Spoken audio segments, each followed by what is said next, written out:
of the Board of Education and the School District of Beloit, we stand against all forms of systemic and institutional racism. Now more than ever, it is necessary for our communities, institutions, and organizations to commit to be anti-racist. We are proud of the diversity within the School District of Beloit, and we acknowledge the challenges and adversity that so many of our families of color are facing. We are always committed to supporting our students, families, and staff. We are here for you, and we are stronger together. En nombre de la Junta de Educación y el Distrito Escolar de Beloit, nos oponemos a todas las formas de racismo sistémico y institucional. Ahora más que nunca es necesario que las instituciones y organizaciones de nuestra comunidad se comprometan a ser antirracistas. Estamos orgullosos de la diversidad del Distrito Escolar de Beloit y reconocemos los desafíos y la adversidad que enfrentan muchas de nuestras familias de color. Estamos comprometidos a apoyar a nuestros estudiantes, familias y personal. Estamos aquí para ti y juntos somos más fuertes. Beloit proud. All right, with that, I would like to call the regular board meeting to order. May I have roll call, please, Michelle? Anderson. Here. Delgado. Here. Jacobs. Here. Larson. I'm here. Levy. Here. Miller. Present. Wong. Here. All members are present virtually. All right, may I have approval of the agenda, please? I move approval of the agenda. Second. We have a motion and a second to approve the agenda. Any questions or discussion? Seeing none, all in favor, please say aye. Aye. Aye. Aye. Any opposed? All right, the agenda is approved, which brings us to the Pledge of Allegiance. So we have my daughters, Megan, who just graduated on Saturday from Beloit Memorial High School. My daughter, Lauren, who will be a freshman at the high school. And then my daughter, Kaylin, who is going to be a 7th grader at Fruzen.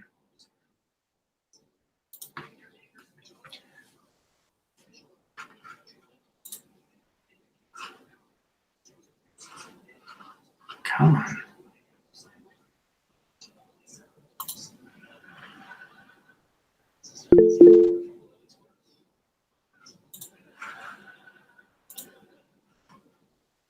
Uh-oh.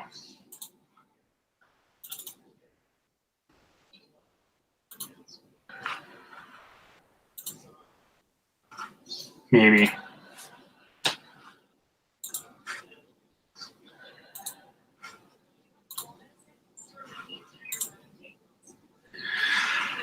Okay. Darn it. All right, maybe we'll just have the picture and we'll say it all together. Give me just 1 second.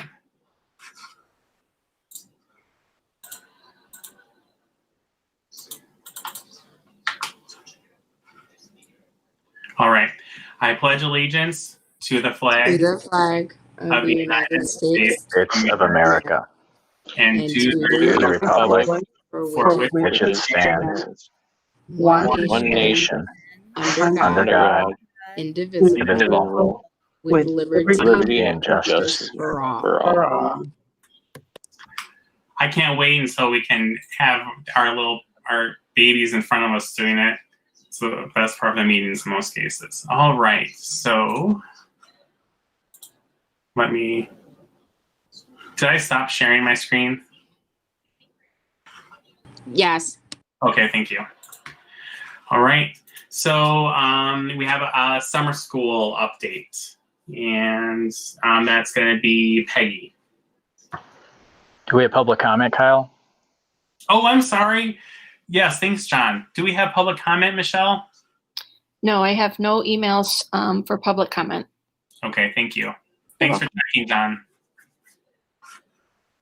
All right, good evening. This is Peggy, and I am going to turn this presentation over to Rochelle and a team of administrators from the district who have been taking the lead on planning summer school. And I just really want to share my appreciation of the work that they've done, because this is a lot later than we usually share updates, but there were so many pieces of information that needed to fall in place as far as guidelines from DPI about summer school, not only funding, but also with our restrictions within the district through distance learning. So I just really appreciate all of the time and effort that they've put into really planning some high quality experiences for our kids.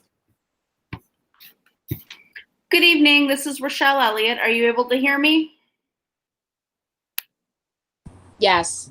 Yes. Thank you. Thank you.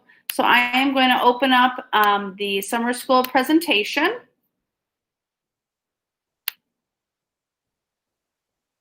Oops. That's not what I wanted to do.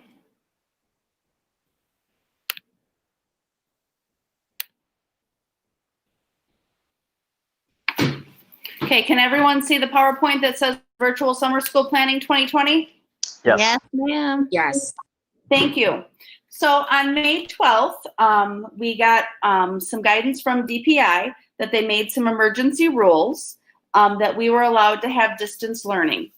We are still waiting on some documents from DPI, but we've seen some draft documents just to kind of figure out their thoughts on summer school and what they're allowing and not allowing. The funding is going to stay similar, except for they are changing. Before it was going to be membership minutes, minutes in the classroom, and now it's membership. So we're still waiting for some guidance for that. So when we sat down, we really looked at like, what have we learned from distance learning, and what do we need to do just in case we maybe are in distance learning back in the fall? So how can we use summer school to kind of benefit our students and our families? So really looking at our purpose and really kind of adding to that goal of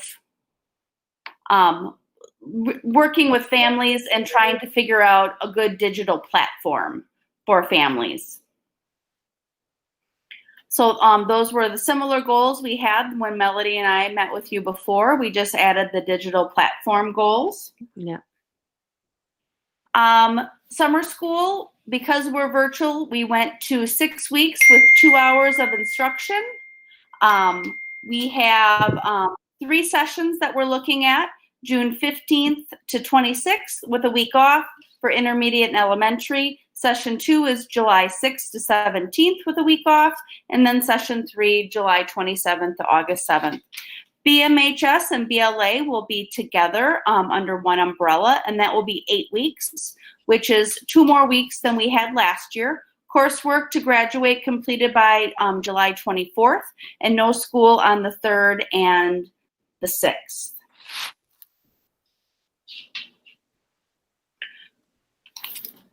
We do have let me go back one. We do have flexible registration because we're not in the classroom and face-to-face, so students can really sign up at any time for the summer school sessions. I do have some updated numbers.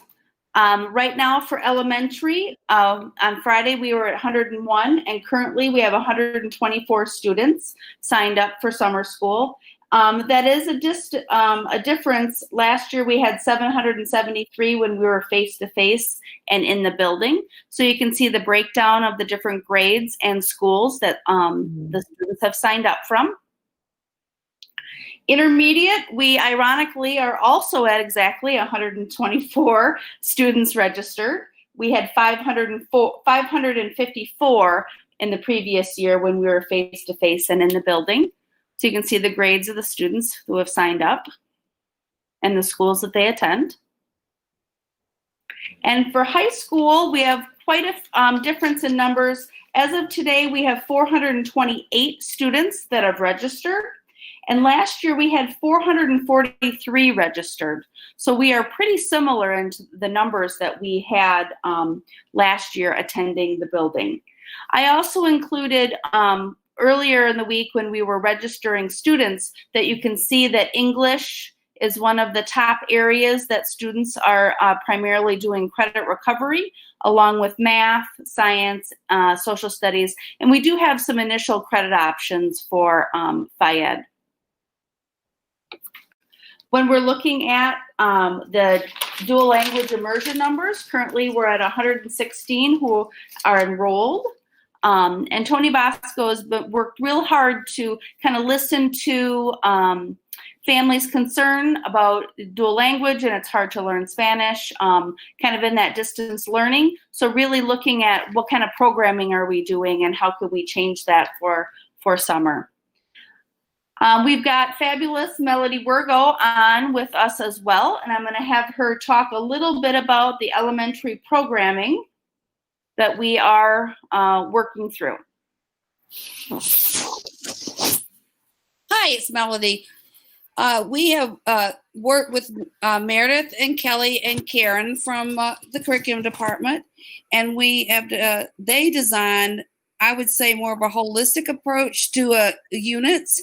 We took an overarching theme of science, and then we embedded language arts, and we embedded math into their and writing into their daily instruction. And then students will be able to access art, music, PE. There'll be 2 lessons for art, 2 lessons for music, and 2 lessons for PE every week. And students can, pick and choose what day they want to do them on, because they're going to be presented in hopefully we're going to use Seesaw, and it'll be a platform that people can get into anytime they choose throughout the day. Mm-hmm. So it's similar structure to what we had before, but, it will look differently, obviously, because it's virtual. We've been planning the last couple of weeks. We made STEM and supply bags that we're distributing on Thursday and Friday so that kids will have all the manipulatives they need, because a lot of the science that's included has experiments and other things that students might need. So Rochelle and I will be passing out bags on Thursday and Friday.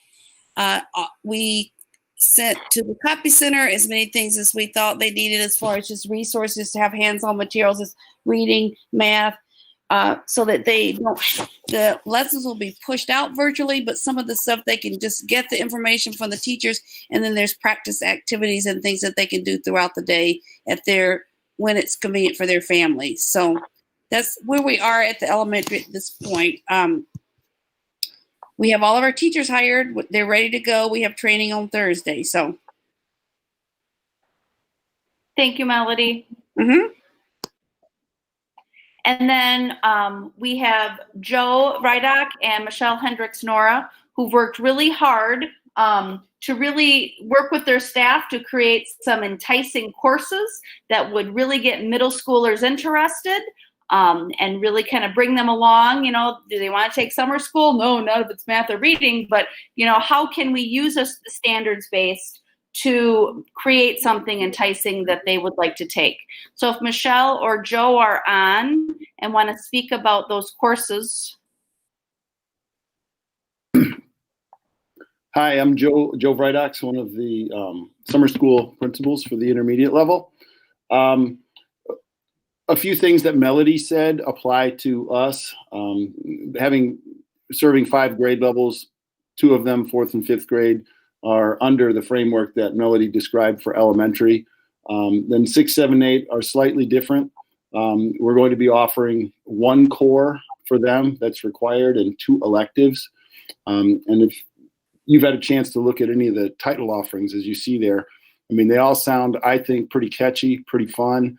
And it was necessary to do that. And don't hear us say because it sounds fun that there's no actual rigor in it.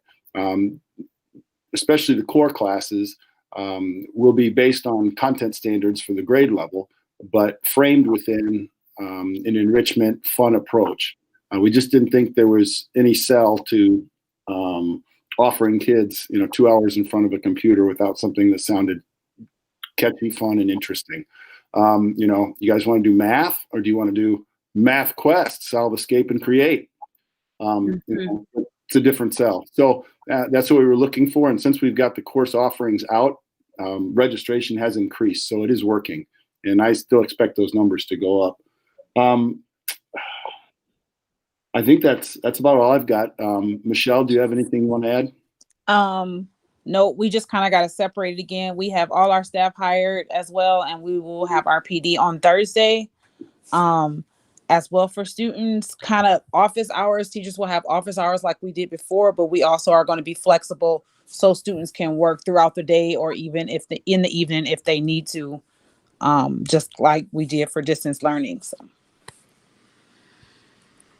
Thank you, fabulous intermediate team. Thank you, fabulous leader. We also have right now 100 special ed students who are enrolled in the summer school. So I'm going to let Missy talk about special education. Yep. So we're just looking at the enrollment numbers and programming as the numbers come in. So regardless of the students, we're going to provide a continuum of services depending on their needs. And we do have all of our services available from, the most restrictive to the least restrictive. And we're going to be supporting those students. In addition, we're going to have, we do have 2 student services personnel hired. So they'll be certified to provide support to the students who need it in those areas as well. And in regards to crisis or social emotional or, just basic needs, we have the supports available for them. Thank you, Missy. Yep. Summer school marketing, we have Monica on the line. So really making sure that communication has been going out. Monica, do you want to hop on and talk about marketing? Well, sure. I think I've really enjoyed working with everyone on this team, and our communication has been in English and Spanish. We have a district website with tab. Certainly, we've been promoting this on our Facebook and Twitter. We have flyers that were sent out at the school. It's been in school newsletters and in all messaging. And I'm sure you as board members have received those messages. We've always included, especially over the last 4 weeks, a link to our summer school programming. Rochelle, you also we did a radio interview about a week ago. And then the Beloit Daily News gave us coverage a little bit earlier than before, but we'll keep pushing that out there. And I want to thank Monica. I know she's on the front lines, and there were some families that weren't happy that we were not face-to-face because, they're really looking for a place for their child for the summer. And so I know she had to take those phone calls. So thank you, Monica, for everything that you have done. Thank you. So we are also doing our meals at sites for breakfast and lunch at all the elementaries and at the high school. We talked about our professional development. We're doing some virtual CLC program at the intermediates. We also are still kind of working with our community partnership with the Boys and Girls Club, the YMCA, and State Lions Dumb Kids, because sometimes they are opening their doors. So really letting families know. We are going to also provide some packets during the summer. So if families come up and they want a 5th grade packet or a 4th grade packet, they can take materials home for the summer.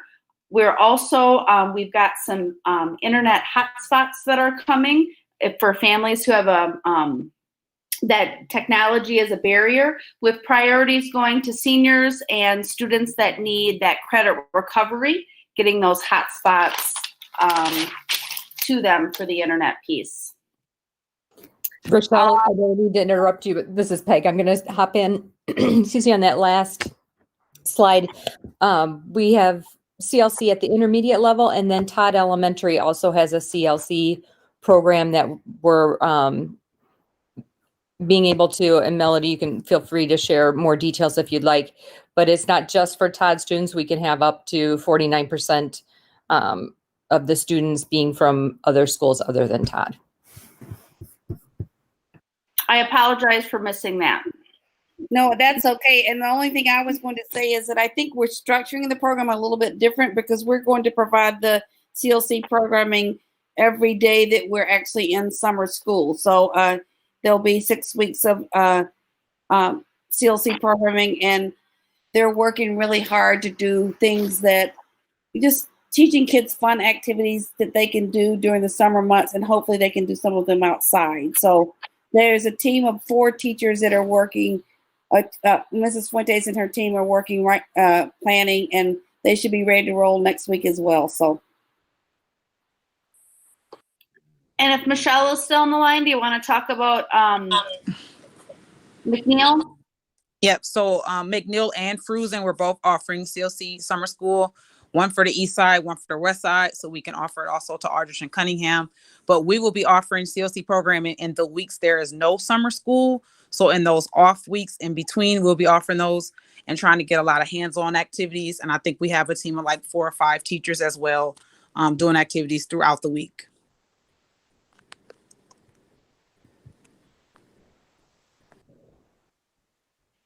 So our initial plan pre-COVID was to collect data from the students' spring and compare it with the fall in the area of reading and math. And that would be our intent for the summer school of 2021.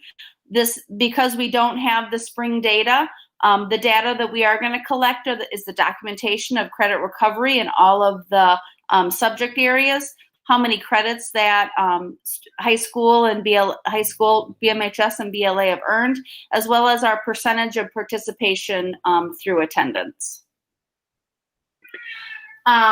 We are doing our best to learn from the distance learning, adapt to based on the challenges, and really await a little more guidance from DPI, so things might change and flex. And we just thank you for sticking with us through this.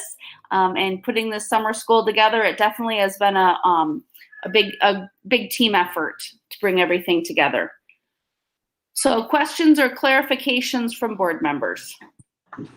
I have a few questions. First of all, thank you to everyone who is involved in putting this together. It's my understanding that you guys started planning for this new 2 weeks on, 1 week off long before COVID. So I'm excited to see how parents respond to this new format. I did not want to interrupt you, even though I had questions by sections because you guys were so upbeat. So the first one is, when you say digital platform goals, does that have anything to do with like platform uniformity? And I understand that what's uniformed at elementary, intermediate, and high school will be different. I'm going to let Melody take that quick, because some of that elementary is about the platform.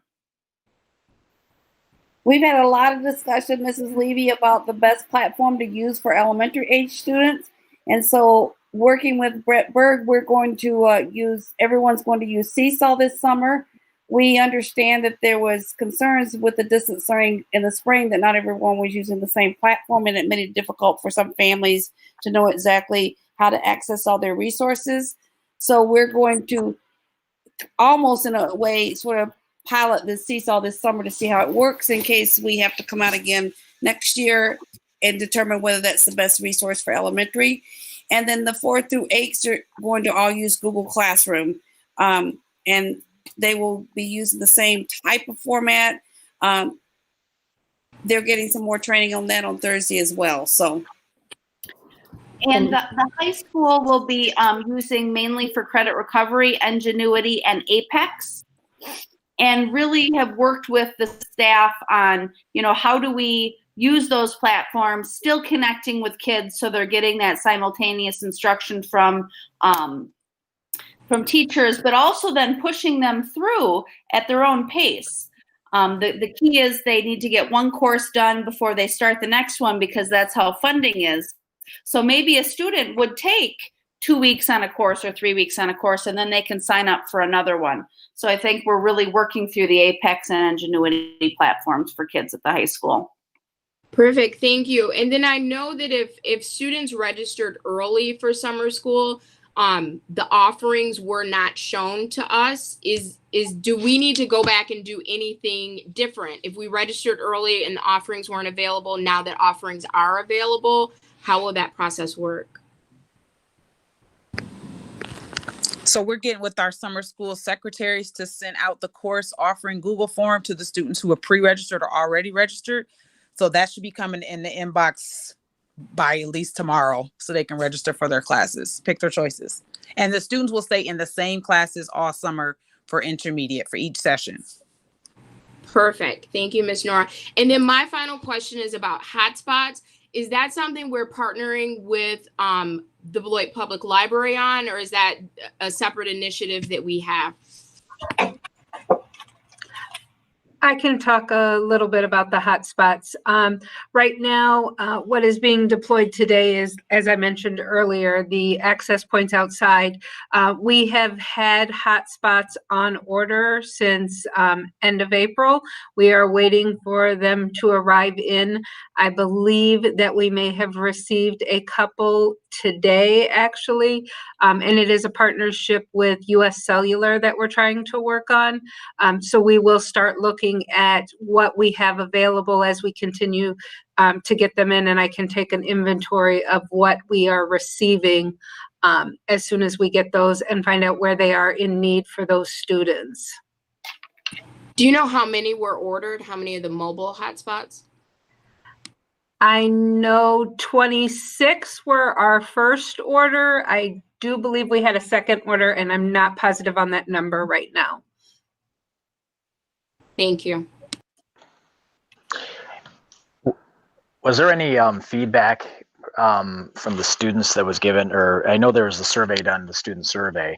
Did you utilize some of that material in order to pick out some of the course selection? And I don't know if that was, I think the survey was just in the last week or so. So that's my first question.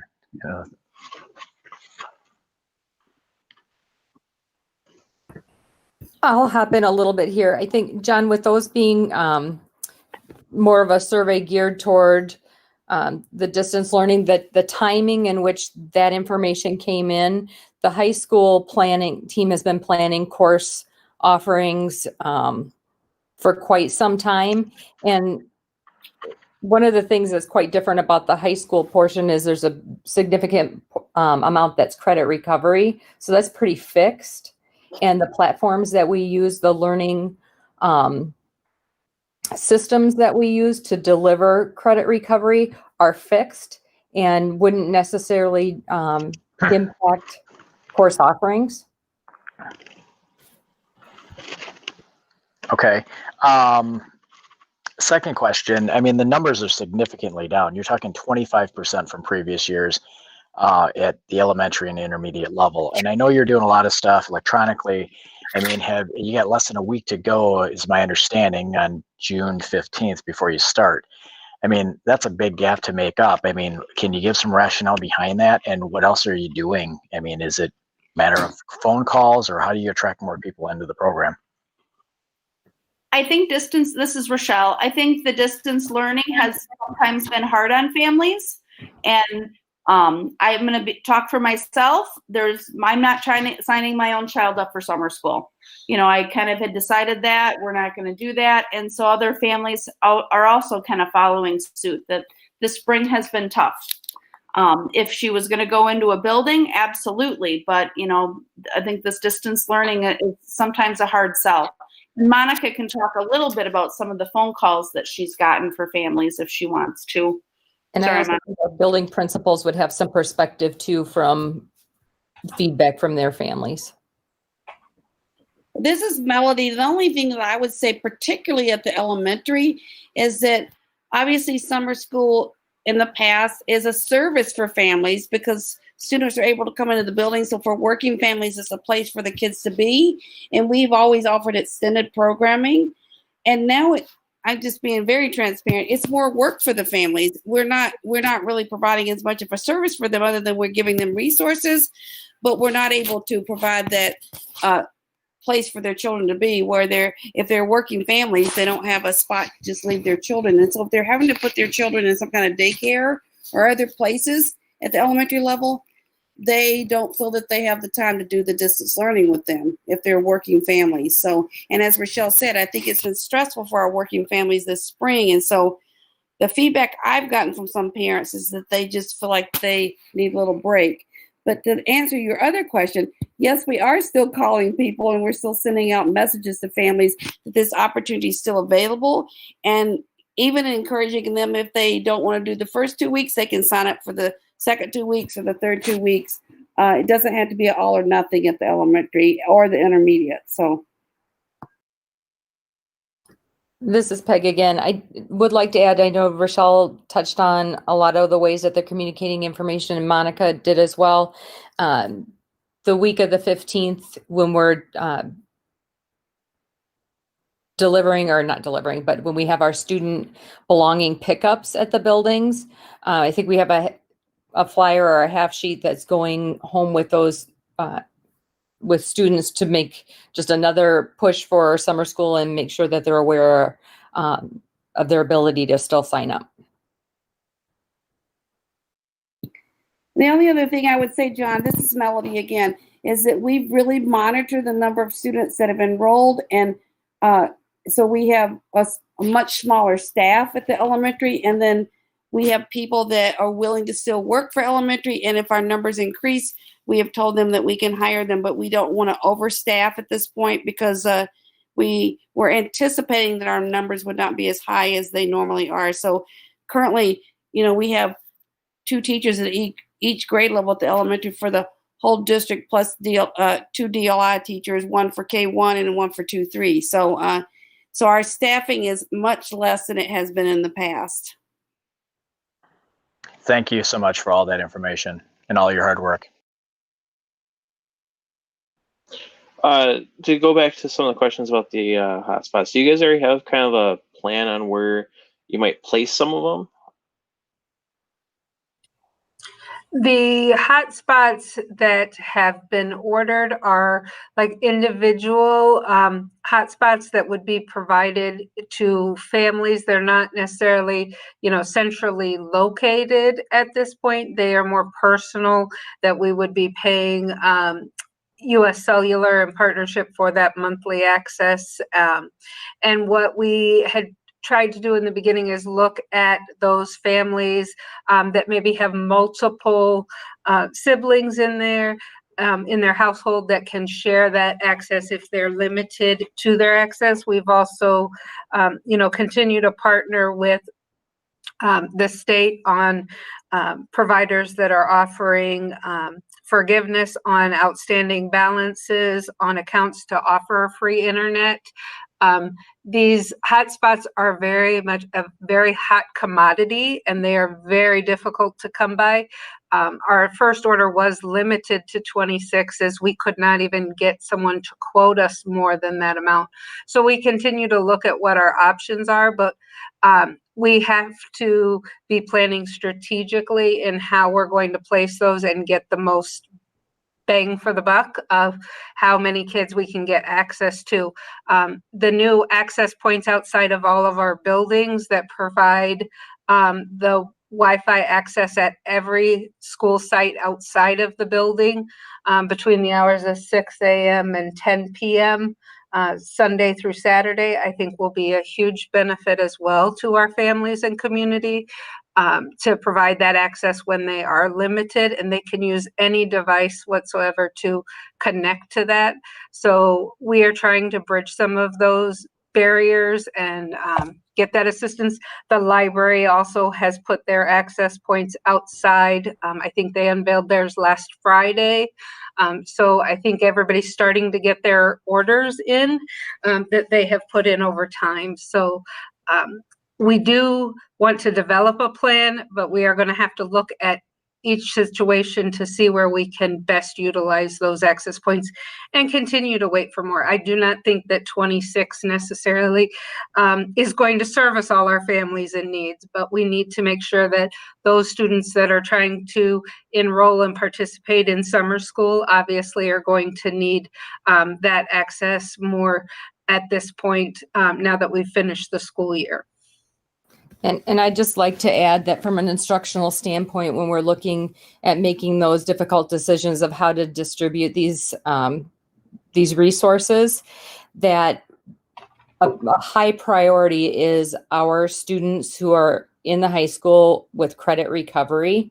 Those who are, we have just a handful of students who are finishing up their senior credits to be on track with graduation, and then those 9th through 11th graders who are completing credit recovery. And that's a really critical time for them to be able to stay on track for graduation, and that will be taken into consideration as well. Okay, great. And just something I thought of is, I know Charter, they offer like hotspots. Usually you'll see it pop up on your phone as cable Wi-Fi. Is there any way that, like, have you guys talked to Spectrum or Charter at all to see if they might be willing to kind of allow people to get into those hotspots?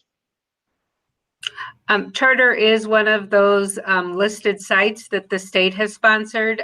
We have providing the links to Hillary. I'm actually drafting that email now to talk about our access points and that resource to the community from, Charter, Spectrum, AT&T, multiple places across the state and the nation are offering those services to open them up with no limits. Unfortunately, we have our own struggles right now with Spectrum and Charter to get our service so we can broadcast our meetings. So we do continue to talk, but I think everybody is in the same situation, so they continue to offer it through the state program of account forgiveness and setting up individuals that don't have that access to try to provide them free access based on need. All right, great. Thank you very much.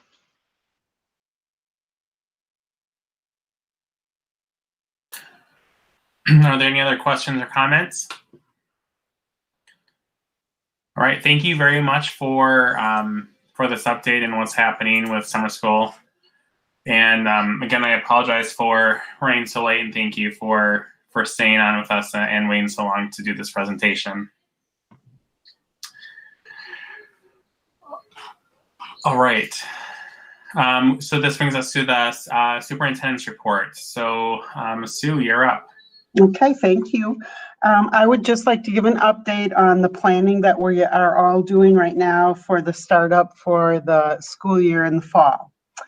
In the last 2 weeks, the DPI has shared that the decisions on how to begin the 2020-2021 school year will be a local decision. And that means that our school board will ultimately make that decision on how our district will provide the educational programming to our students this fall.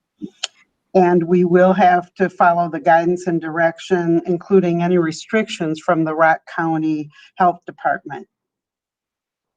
We've been told that we'll be receiving guidelines from DPI in the next few weeks.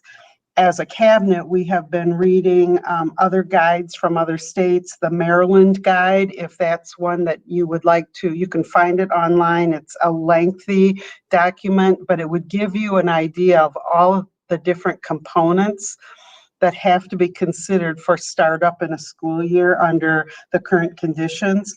Just this week, we received the North Carolina guide. Again, a really good comprehensive guide with a lot of excellent direction. And we are hoping that the guide that will come out from Wisconsin's Department of Public Instruction will be similar to these. I wanted to share with you that I meet each week with other district administrators from Rock County.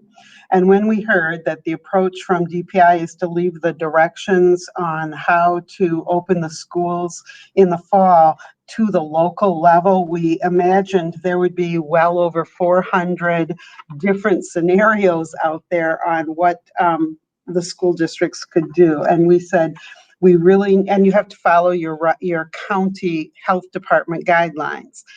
So ultimately, DPI said the decision is to you at the local level, work with your county health departments. The state health department said, please follow anything that DPI is providing to you.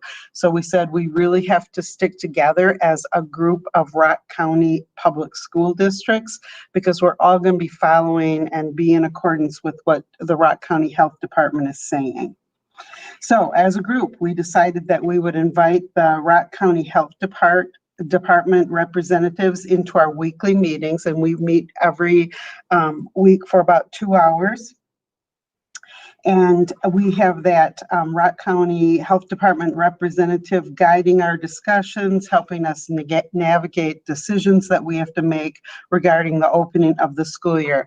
And with everything else that's been a part of COVID-19, information comes quickly, it changes quickly, it's interpreted differently by different groups in the state for us. Also, as a group of Rock County superintendents, we decided it really will be best for us to work together to some degree in planning the start of the school year. We want to have a united, collaborative approach. We feel that this will help us in providing clarity to our families in Rock County based on the same recommendations that are coming out, to help us all best understand and have consistency in the implementation and the direction provided for us. As a group, we want to provide a survey at the end of June to parents. It will be the same survey that will go to each of the 10 Rock County school districts. The intention is to ask parents their comfort level and what they want to see as far as the school year opening under the guidance that we're being given from DPI. And as we prepare for the next school year, there are several possible scenarios presented by DPI on what that school year could entail. It starts from arranging a full reopening of our buildings for face-to-face instruction. Another could be a continuance of the distance learning, or it would be a hybrid of these. And that could mean, under a hybrid, some kind of staggered hours, staggered days, combination of face-to-face and distance learning. And under the hybrid would be any restrictions that are in place because of health and safety concerns.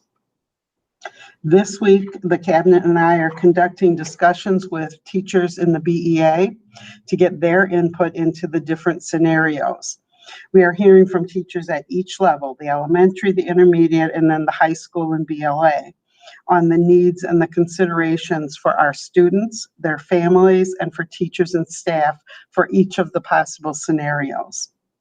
We will discuss what they have learned from this historic measure to close schools and how we can all better prepare should we continue to have any degree of a school closure, or if we have to again move suddenly into a school closure. In the district, work has already begun on addressing curriculum needs for the different scenarios. Protective personal equipment is being secured for the scenario of opening the buildings for face-to-face instruction. We are identifying the many practices and procedures that will need to be in place for each of the scenarios. We will anticipate that the Board of Education will be making a decision for the start of the school year by the end of July or very early August, based on information from DPI, our collaboration with the other Rock County school districts, and of course the direction of the Rock County Health Department. So I just wanted to provide that update for you. Every single day we are spending hours on understanding our parameters and reopening the school year in the fall.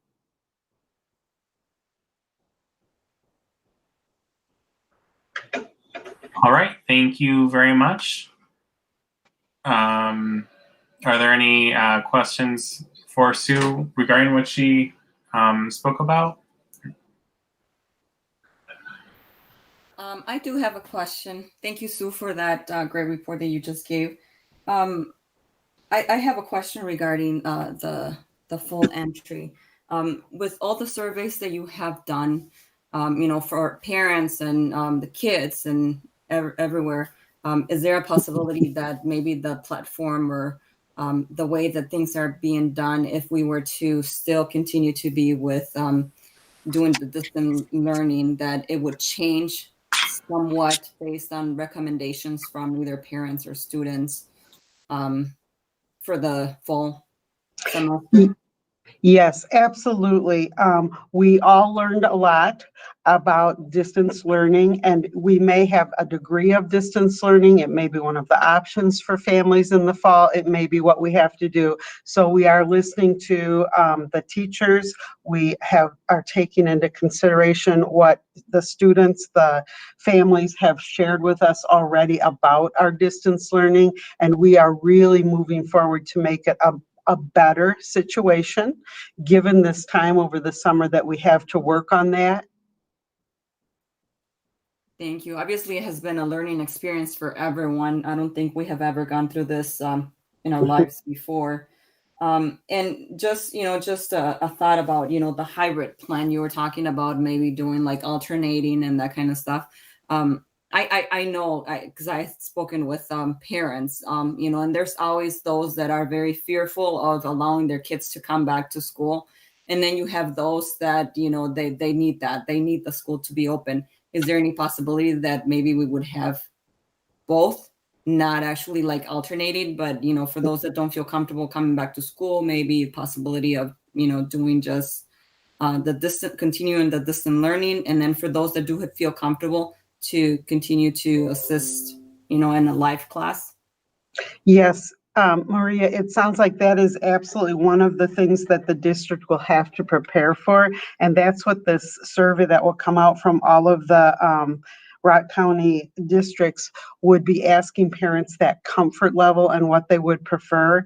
We may indeed have to provide different options based on families' comfort level. Some families are ready to move forward, be back in face-to-face situations, and some families still feel there's a great risk and they are not ready to have their children participate. So we have to get those numbers from families on what they prefer and make our plans accordingly.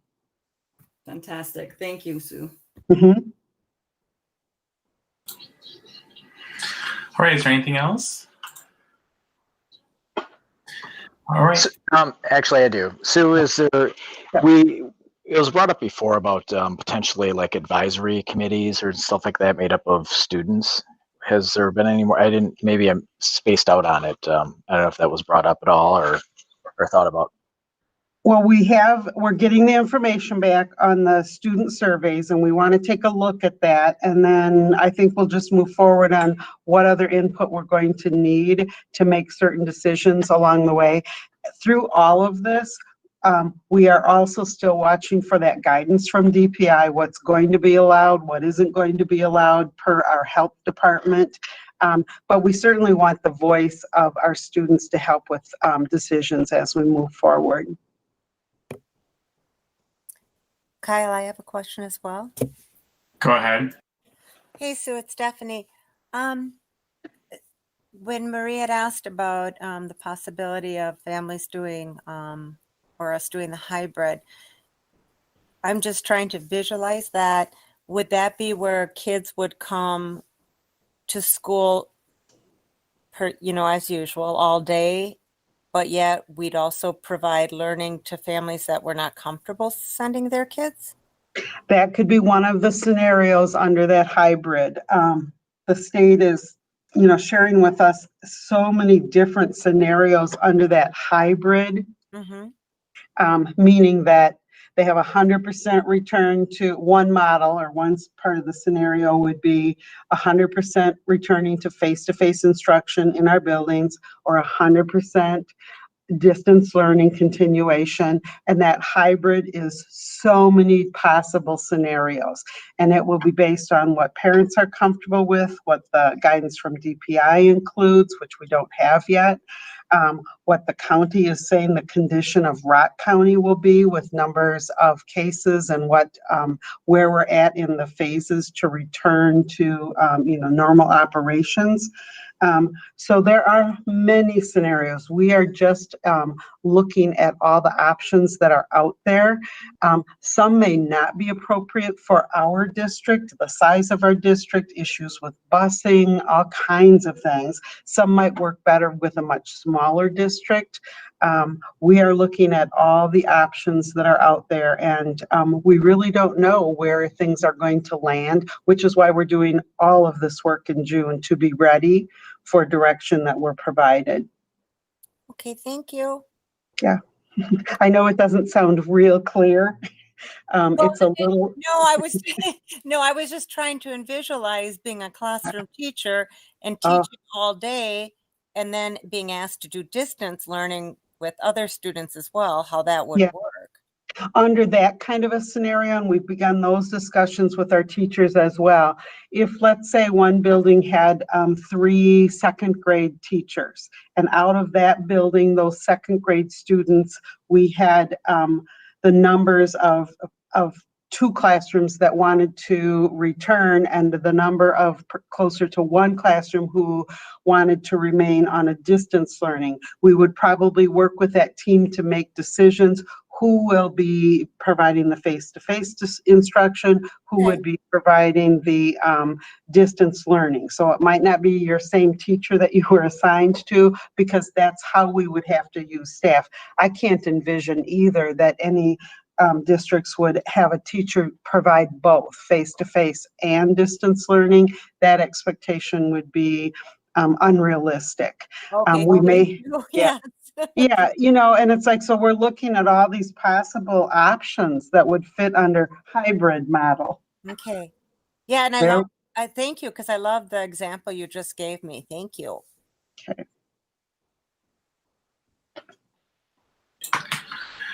All right, thank you very much. I'm excited to know that we'll be making a decision hopefully at the end of July or beginning of August, so people can kind of wrap their minds around what's going to be happening. Mm-hmm. Honestly, I'm surprised, you know, with DPI and everything, that it would be that early. Well, I know, and I heard a phrase today that just kind of hit home a little bit. It said, "We are consciously waiting." So. Yeah. I think that's what we're doing. Thank you. I know how much you and your team are, like, the amount of effort and time you're putting into the planning and watching, and so I just really want to thank you and your team for all of the hard work. Yep. Thank you, Kyle. Okay. So this brings us to the WSP workshop, a debrief. If anyone feels like they want to share anything from that workshop, go ahead. If not, we can just move right along.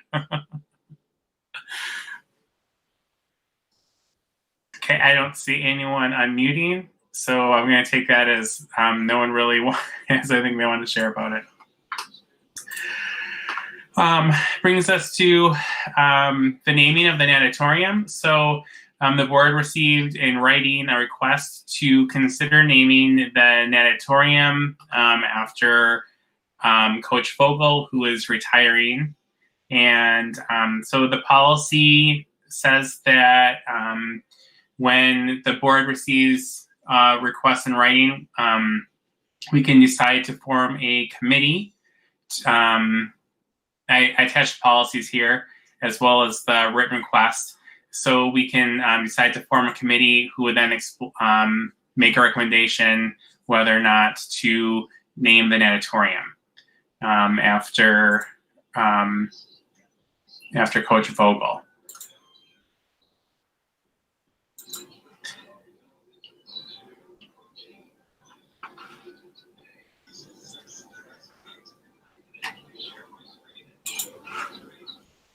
Hi there. Sorry, this is Megan. I'm jumping in. I apologize. We had a small child-related mini emergency, but I guess she's fine now, and I just missed the very last thing that you said there. Are you looking for discussion on the natatorium piece? Or a motion? Yeah, I wholeheartedly support making a motion to name the natatorium. So let me just to clarify, because I looked at the policy, is it to convene a naming committee, or is it? Yeah. Then I wholeheartedly support a motion to convene a naming committee to name the natatorium, as was suggested. I'll second that. Second. Okay, so we have a motion and a second to convene a naming committee. Any further questions or discussion? Is there any way that we could just approve it?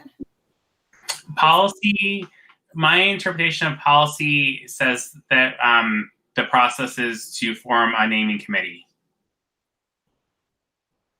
I think it's appropriate to move forward with established policy.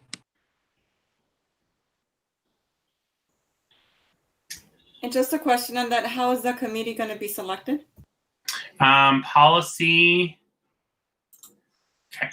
Policy 950 Rule 1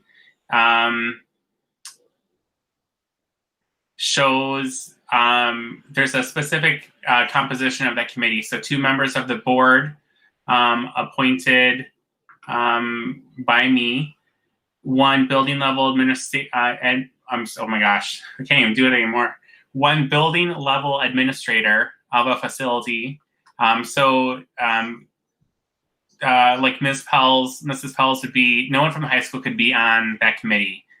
1 central office administrator, 1 person from the high school, 2 people from other school locations, 2 members of the community, 1 person from the Historical Society, and 1 person from the Landmarks Commission. So usually what happens is that Michelle reaches out to those buildings or other organizations and finds out who would be interested in serving and like representing them on that committee. And then,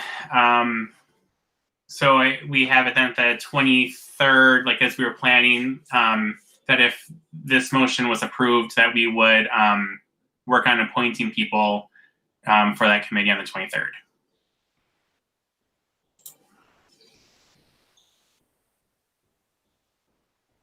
Are there any other questions? Kyle, are you indicating that you may want Michelle to begin those contacts for a committee to be ready for the 23rd? If possible, if the motion passes to convene the committee, then yes, please. I just want to be clear on when you say reaching out to members to serve on the community, will we do a public post on our social media outlets and ask who is interested in serving? Michelle, how's that worked in the past?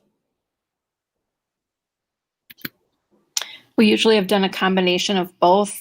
Typically, I reach out to the city for the people on like the Landmarks Commission, and I reach out to the Historical Society and just ask for people who will volunteer from those 2 organizations. And then as far as the board president typically talks to board members to see who has an interest and who has the time to serve.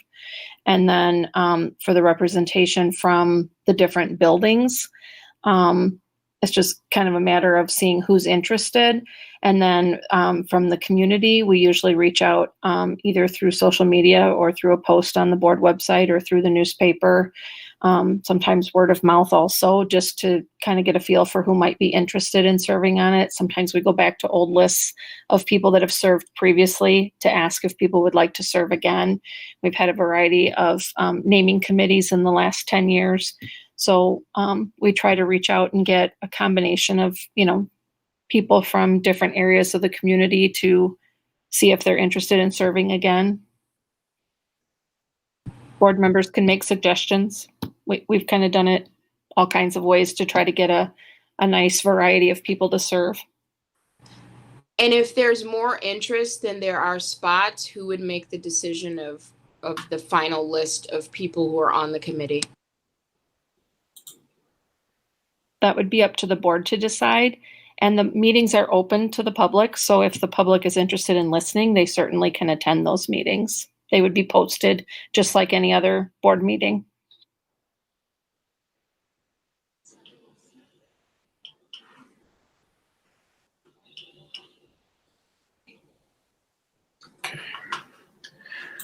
Okay, are there any other questions? All right, so we have a motion and a second to form a naming committee for the natatorium. We have a motion second. So any further discussion questions? All right, seeing none, hearing none. All in favor, please say aye. Aye. Aye. Aye. Any opposed? All right, the motion carries and we will form the committee. Thank you very much. So now we come to this brings us to the consent agenda. Is there anything on the consent agenda that a board member would like removed?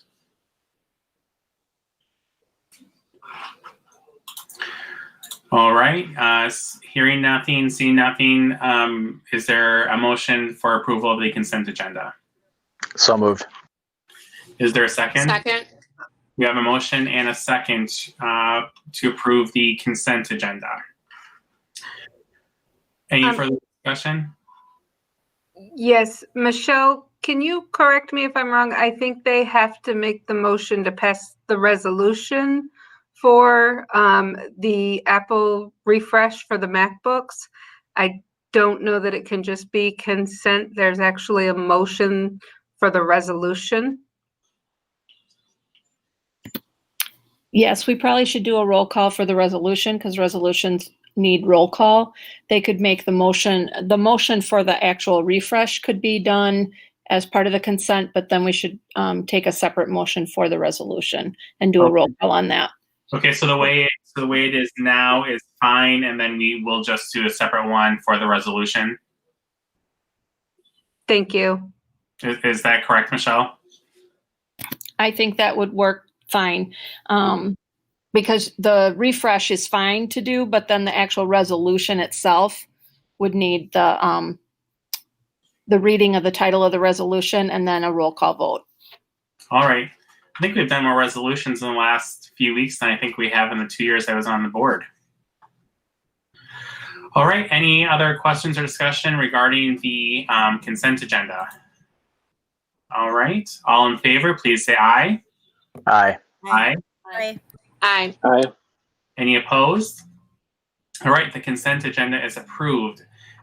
Is there a motion for the resolution? So if we look Move approval of resolution 20-21-.03 authorizing and approving the execution and delivery of a master lease purchase agreement and approving the execution and delivery of schedule number 4 to the master lease purchase agreement to refresh staff MacBooks in the amount of $691,605, $176,102 annually. Second. All right, so we have a motion and a second to approve resolution 20-21.03. Any other questions or discussion? All right, Michelle, roll call, please. Jacobs. Aye. Miller. Aye. Wong. Aye. Anderson. Aye. Levy. Aye. Delgado. Aye. Larson. Aye. Motion carries. All right, so that brings us to adjournment. Is there a motion to adjourn the meeting? Kyle, Yes. don't we have to do the other consent items? No, we approved the consent agenda, right? Am I missing something?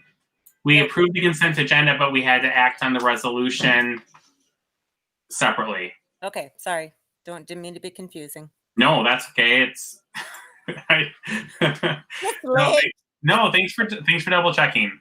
It's late. Thank you. Okay.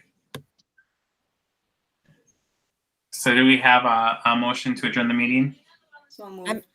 I second. Okay, a motion and a second to adjourn. Any other questions or discussion? All right, seeing none, we are adjourned. Thank you very much, everybody. Have a good night. You too. Thanks, everyone.